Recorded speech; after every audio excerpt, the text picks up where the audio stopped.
बहुत समय पहले चुई गांव में एक कुम्हार रहता था। वो हर रोज मिट्टी के बर्तन और खिलौने बनाकर उन्हें बेचने के लिए शहर जाता था। इसी से जैसे तैसे उसका जीवन चल रहा था। हर दिन की तंगी से परेशान होकर एक दिन उसकी पत्नी ने उससे कहा कि मिट्टी के बर्तन बनाकर बेचना बंद करो। अब सीधे शहर जाओ और किसी नौकरी की तलाश करो, ताकि हम लोग कुछ धन कमा सकें। कुम्हार को भी अपनी पत्नी की बात सही लग रही थी। वह खुद भी अपनी हालत से परेशान था।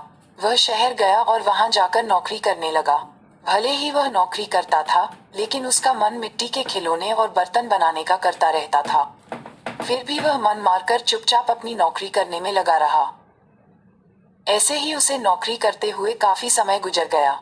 वह जहां काम करता था, उसके मालिक ने एक दिन उसे अपने बेटे के जन्मदिन पर बुलाया। जन्मदिन के उपहार के तौर पर हर कोई महंगे महंगे तोहफे खरीद कर ले गया था। कुम्हार ने सोचा कि हम गरीबों का तोहफा भला कौन ही देखता है, इसलिए मैं मालिक के बच्चे को मिट्टी का खिलौना बनाकर दे देता हूँ। यही सोचकर उसने मालिक के बेटे के लिए एक मिट्टी का खिलौना बनाया और उसे उपहार के तौर पर दे दिया। जब जन्मदिन की दावत खत्म हुई, तो मालिक के बेटे और उसके साथ के दूसरे बच्चों को मिट्टी का खिलौना खूब पसंद आया। वहां मौजूद सभी बच्चे वैसा ही मिट्टी का खिलौना लेने की जिद करने लगे।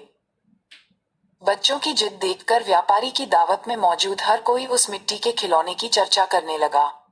हर किसी के मुंह में एक ही सवाल था कि आखिर यह शानदार खिलौना कौन लेकर आया है। तब वहां मौजूद लोगों में से किसी एक ने बताया कि उनका नौकर यह खिलौना लेकर आया है। ये सुनकर हर कोई हैरान हो गया। फिर वो सभी कुम्हार से उस खिलौने के बारे में पूछने लगे। सबने एक सुर में कहा कि तुमने इतना महंगा और सुंदर खिलौना कहाँ से और कैसे खरीदा? हमें भी बताओ, अब हमारे बच्चे इसी खिलौने को पाने की जिद कर रहे हैं। कुम्हार ने उन्हें बताया कि यह कोई महंगा खिलौना नहीं है, बल्कि इसे मैंने खुद अपने हाथों से बनाया है। मैं अपने गांव में पहले यही बनाकर बेचा करता था। इस काम से कमाई बहुत कम होती थी, इसलिए मुझे ये काम छोड़कर शहर आना पड़ा और अब यह नौकरी कर रहा हूँ। कुम्हार का मालिक ये सब सुनकर बहुत हैरान हुआ।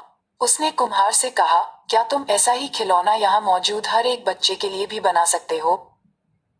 कुम्हार ने खुश होकर कहा, हाँ मालिक, ये तो मेरा काम है। मुझे मिट्टी के खिलौने बनाना खूब पसंद है। मैं इन सभी बच्चों को अभी तुरंत खिलौने बनाकर दे सकता हूँ। इतना कहने के बाद कुम्हार ने मिट्टी जुटाई और खिलौने बनाने में जुट गया।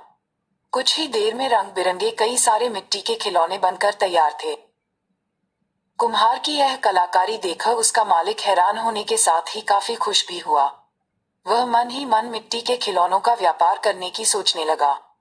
उसके मन में हुआ कि वह कुम्हार से मिट्टी के खिलौने बनवाएगा और फिर खुद उन्हें बेचे देगा।